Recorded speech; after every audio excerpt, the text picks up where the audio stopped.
Hey YouTube, it's Allie again. I stopped the last video that I was recording because my stepmom walked in and wanted to talk. If you see me looking down, it's because I'm texting my boyfriend back. Because today's our 11-month anniversary, but this video is not about him. Well, it is because it's about me telling my parents how I got pregnant, or not how I got pregnant, but that I was pregnant. So I'm just gonna skip the big details because yeah, it'll take forever for me to tell this story. So just bear with me if I look down. Okay. First off, he woke up one morning and we had been thinking that I was pregnant for a pretty good time now, and he told his parents. He was like, "Mom, I think Allie's pregnant. She hasn't had her period in a while and she's real achy all the time." Well, his mom started crying, and so she went off and bought me a pregnancy test. We did the Clear Blue Digital, and he brought them to me that night. It was just a normal visit, and he brought them to me, and I peed on them whenever he left. I peed on one. It came in two, and I peed on one, and I called him, and he was like, I said, "Jason, I'm pregnant." And he said, "Let me call you back." Well, about 5 minutes later, he calls back, and he's like, "You have another one, right?"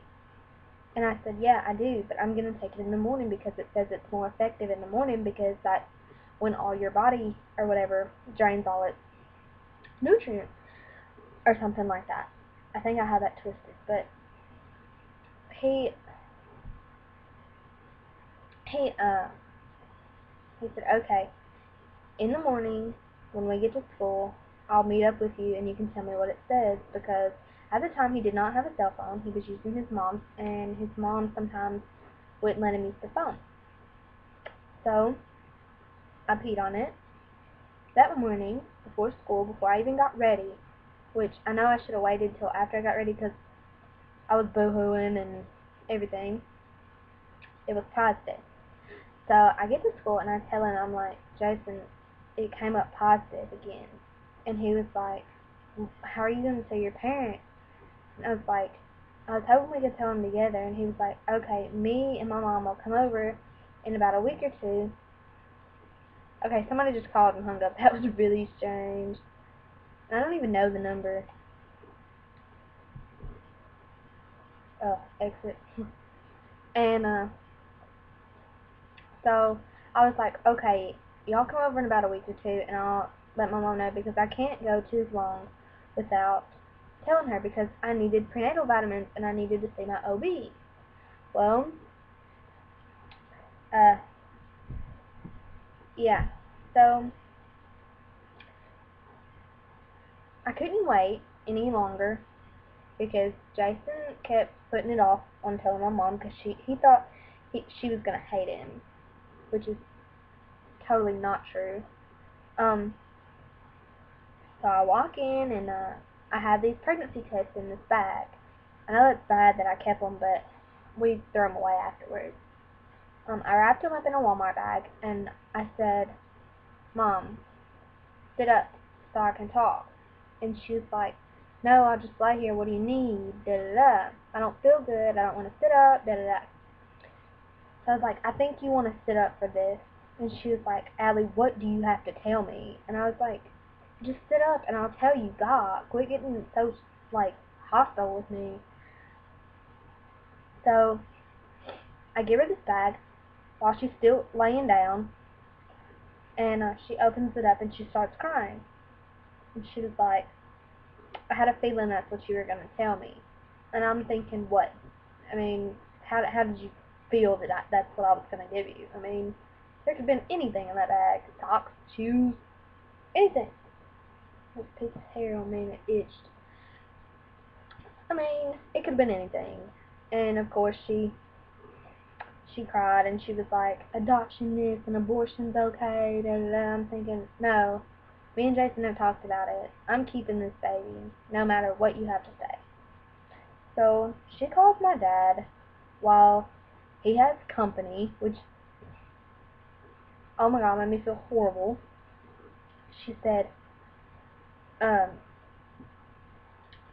you need to get over here. And I'm thinking, no, don't come over here. Please don't come over here because I do not need two parents on my tail tonight. Please. I was crying. And he was like, no, what do you need? I got company. Thank God for the company. And she said, well, can you get somewhere where you're by yourself? And he said, yes. So he got by himself, and she told him, what she thought about it, and he was really upset, and he wouldn't talk to me for 2 weeks. My dad took it the hardest because I'm his oldest girl, and my dad is my best friend, other than my other, like, my girl best friends, which I only have one of those, but whatever. And so my stepmom took it hard too. She was really upset with me, and she didn't talk to me for 2 weeks either. So when I came over here on that weekend that I was supposed to be over here, I was terrified. I didn't want to talk to anybody. I cried. I just, I was really scared and didn't know what to expect. But after I got about 4 months, or three and a half, 4 months, I moved in with my dad because my dad's more stable, financially stable with things, and so I moved in over here because I needed hospital visits. I needed stuff, and my mom not being stable with it, I didn't want to put her through money problems and all that other stuff. So I just moved in with my dad, and they're super excited now. Everybody's really excited. At my mom's, I have a nursery put up, and at my dad's, like I've mentioned before, the FedEx man dropped the bed, so we're either going to get a new bed sometime this week, or we're getting a new one from Kmart, because this company is going to ship our money back, because, yeah, you don't give somebody a broke bed and tell them to use it. Sorry, no, that's not me. So my room is a mess. It's got Zoe stuff everywhere. Like, there's diapers and blankets and bags and wash tubs. There's like 2 wash tubs. There's a bottle crate. There's a bottle dryer, books. My homebound teacher brought like all my books back, so they're all on my floor from where I've been doing my work. I've got balloons randomly. Here's one right here, and then there's one right there, and 2 right there, and 3 outside my door. So,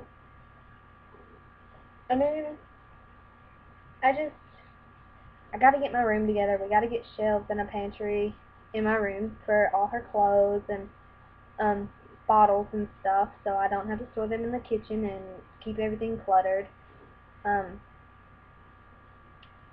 So yeah, that's pretty much how I told my parents. So I hope you enjoy, and I hope it wasn't, I know it's probably not like anything you've ever heard before, but whose stories are exactly the same? Nobody. They have one difference or one flaw in them that's different from anybody else. So, if you don't like the way I told my parents, that's you, but I got through it, and I became tough from it because I stood up to what I believe, and that's why I'm going to keep my baby.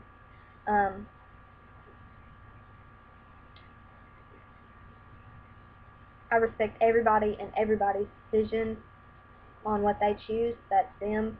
and congratulations to everybody else that's out there. And if you ever need any advice on anything, I'm here. I've experienced it all just about.